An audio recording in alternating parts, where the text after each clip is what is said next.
Want to check if your account has been frozen on Opay app but you're not sure how?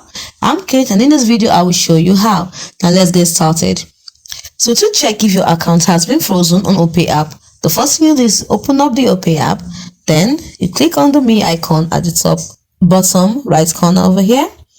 Then you click on the security center. This is it. You tap on it.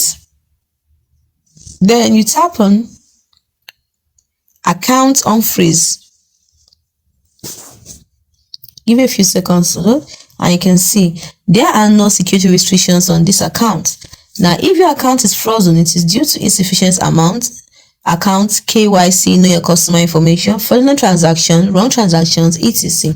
And you can easily initiate an appeal to the security center to lift the restrictions. So if your account has been frozen, the information will be here, and you will see why. If it is under abnormal payments, the information will be there. It's under reported, it will be there. If it's under suspicious activity, it will be there. It's under court order, it will be there. So that is it. That is how to check if your account has been frozen on Opay app. If you found this video helpful, we will love it if you hit the thumbs up button and subscribe to our channel. We put up helpful tips and tricks like this every day. Thanks for watching.